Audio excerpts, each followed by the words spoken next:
우리가 이렇게 아침이 오면 해가 뜨고 또 해가 중천에 있다가 저녁이 되면 또 해가 지고 밤이 오고 또 그 다음날 아침이 되듯 사람들은 태어나서 성장하고 또 사춘기를 겪다가 나중에 뭐 이렇게 사회에 나가서 직업을 갖고 결혼도 하고 또 나중에 중년이 지나서 다시 또 손주를 갖고 그러다가 이제 나이 들어서 돌아가시게 되는데요. 그것이 생애 주기라고 그러죠. 사람이 모두 태어나면 죽게 되고 아침이 해가 뜨면 저녁에 해가 지게 되고 그런 것처럼 또 돌아가시면 또 다시 태어나기 마련인데요. 돌아가시고 나서도 이제 겪는 주기가 있죠. 그걸 보고 이제 우리는 49일간의 저승 여행이다. 49일 동안에 중음신을 새로 받아서 49일 동안에 새로 몸을 갖기 전에 갖는 마치 어린아이가 엄마 아빠가 서로 사랑해서 어머니 자궁 속에서 아이가 10달 동안 있다가 신생아로 태어나듯이 마치 저승세계는 아직 이렇게 뚜렷하게 다음 생이 결정된 건 아니지만 49일 동안에 겪는 일들이 있다라는 것이죠. 아이가 엄마 뱃속에서 겪는 것이 있는 것처럼 우리도 누구나 다 죽게 되고 누구나 다 49일 동안에 그런 그 중음의 저승세계의 길을 다 겪게 됩니다. 근데 그걸 모르고 이렇게 맞이하는 것보다는 알고 맞이하는 게 더 좋잖아요. 아침에 해가 뜨고 저녁에 해가 지고 당연히 해가 뜨고 해가 지지만 날이 밝았으니 뭘 해야 되고 날이 졌으니 뭘 해야 되고 그 날이 밝고 해가 중천에 있고 알면 뭘 해야 되는지 알잖아요. 그리고 내가 20대, 10대 때 뭘 해야 되는지 20대 때 뭘 해야 되는지 40대 때 뭘 해야 되는지 나이가 70대 때 80대 때 뭘 해야 되는지 당신은 나이가 80이에요. 그러면 뭘 해야 되는지 알면 훨씬 더 자기 길을 갈 수가 있습니다. 그래서 우리 49제라는 거는 돌아가신 분에게 당신은 돌아가셨어요. 그리고 다음 생을 준비해야 돼요. 지금 해야 될 것은 이겁니다. 라고 말씀을 드리는 것도 49제의 하나의 중요한 역할이에요. 그래서 돌아가셨고 처음에는 저승세계에 이렇게 있으면서 진광대왕도 만나고 초광대왕도 만나고 송자대왕도 만나고 염라대왕도 만날 거예요. 이런 저승의 심판자들을 만나서 심판을 겪게 되는데요. 그러다가 판결을 받고 어느 세계인가로 가게 될 겁니다. 그런데 그 심판이 정말 재판 열리듯이 열리냐? 열릴 수도 있지만 재판 열리듯이 열리는 것보다는 여러분들도 지금 살아있는 지금 여러분들이 50대면 50대, 60대면 60대 매일매일 우리는 사실 심판을 받고 있어요.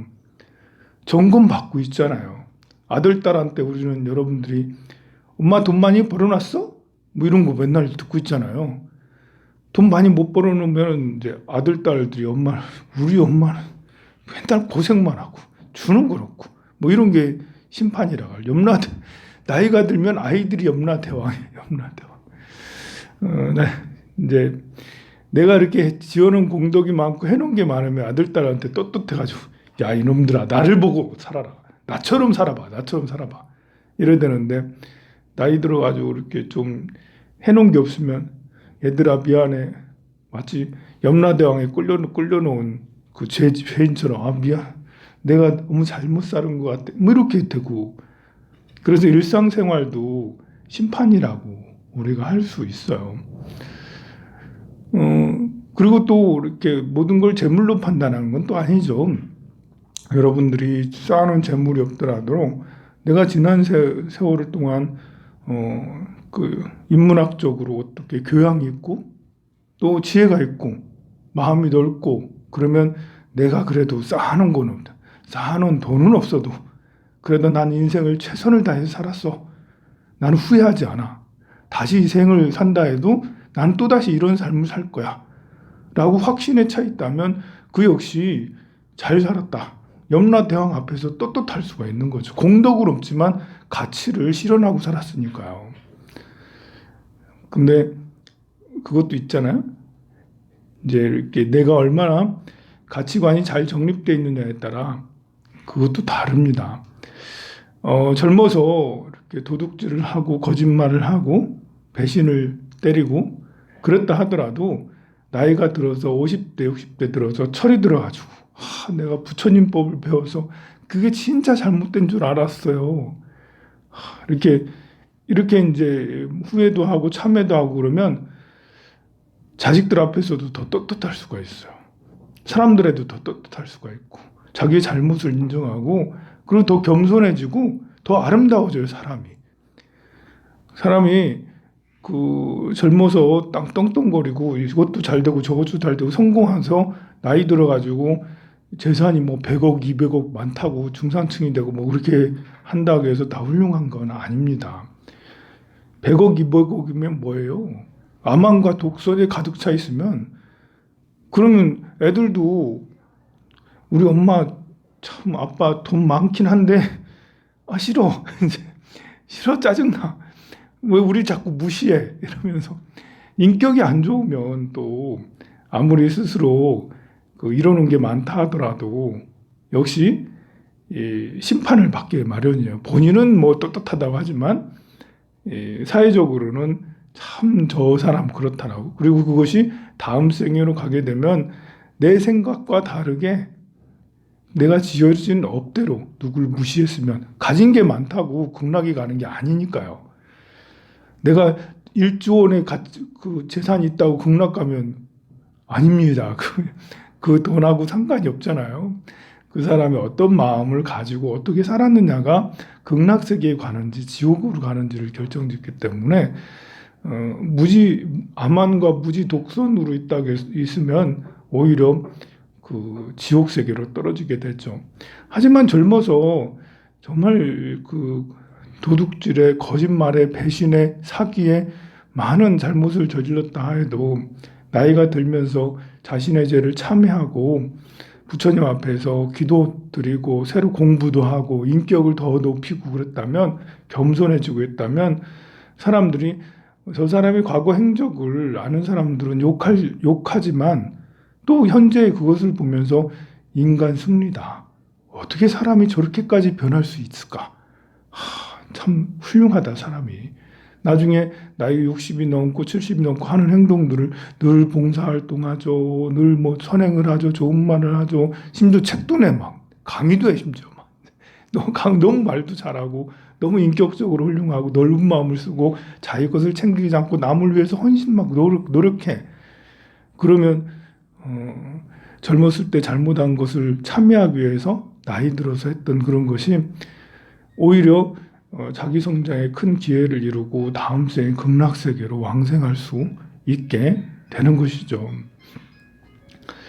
삶은 우리가 살아가면서 늘 심판의 나날들이 연속이 돼요.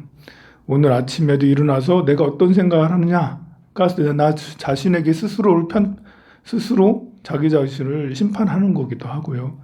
또 나를 만났더니 나를 미워하고 째려보고 미워하는 사람들이 쫙 깔렸어. 그것도 심판이죠. 사람들이. 내가 밖에 나갔더니 사람들이 황산 스님 너무 좋아요. 늘 좋은 말씀, 늘 밥도 주시고 떡도 주시고 너무 좋아요. 이러고 하는 사람 많으면 역시 그것도 심판을 그건 상이죠. 상과 벌. 심판이라는 게 상과 벌 아닙니까? 상을 받듯이 기분이 좋고 마음도 커지고 물론 그런 칭찬에 또 이렇게 오만심이 더 커질 수도 있지만 계속 지속적으로 노력하면 그러면 이제 인격은 더욱더 성장하리라 생각이 돼요. 오늘은 이제 영가님도 49일 세 번째 제를 맞았는데요. 세 번째 제는 송제대왕을 만날 차례입니다. 첫 번째는 진광대왕을 만나서 살생의 업을 심판을 받고 두 번째는 도둑질, 소유물에 대한 심판을 받습니다. 도둑질을 했는지 남의 걸 탐했는지 허투루 남의 걸 사기쳐서 가졌는지 아니면 잘못 유용했는지, 절의 물건을 함부로 썼는지, 공공 물건을 함부로 썼는지, 아닌 걸 보수를 잘 해줬는지, 뭐 남에게 기증을 잘 해줬는지 물건을, 이것이 두 번째 죄였고, 세 번째는 송제대왕은 음행에 관계된 거죠. 상대의 마음을 잘 지켜줬느냐, 이게 음행이에요. 남녀가 서로 사랑하는데 혼잡스러운 게 그게 이제 사음이죠. 서로 순수하게 상대를 사랑해야 되는데 상대의 마음을 지켜주고 상대의 마음을 존중해줘야 되는데 상대의 마음보다는 내 마음이 더 중요해서 내가 이 남자 이 여자 마음에 들고 그 다음날 이 남자 저 여자 마음에 들고 해서 여기 가까이 하고 저기 가까이 하고, 그래서 상대에게 마음을 아프게 했다면 그러면 그것이 이제 사음중죄가 되어서 세 번째 송제대왕한테 철퇴를 맞게 되고, 그것을 잘 지켰고 상대를 존중을 잘해서 마음을 아프지 않게 상처받지 않게 해줬다면 그러면 송제대왕한테 잘했다면서 큰 상을 받게 되겠죠. 그런 상들이 계속해서 이렇게 상이 되면 좋은 점수를 받아서 가산점을 받아서 나중에 일곱 번째 마지막 죄 때 가산점이 높으면 극락왕생하기 쉽고 마이너스가 높으면 탈락해서 저 아래로 떨어지기가 쉽습니다. 오늘의 이제 영가님은 오늘 참석하신 제자들로 보건대 제자들이 너무 착하고 좋으신 것 같아요. 네. 그 어머님을 위해서 기도를 열심히 잘 해주시고 그러는데요. 그것도 공덕이 있어야지 자식이 기도를 해주거든요. 저는 한 번씩 그런 생각이에요. 내가 죽으면 우리 절의 신도들이 나한테 기도를 해줄라나? 이러면서 저는 뭐 자식이 없잖아요. 그래가지고 신도분들께서 우리 스님 돌아가셨으니까 49제라도 잘 모셔줘야지. 그래서 열심히 다 함께 합송을 하면서 금강경을 큰 소리로 울산시에 가득하도록 이렇게 금강경을 외워준다면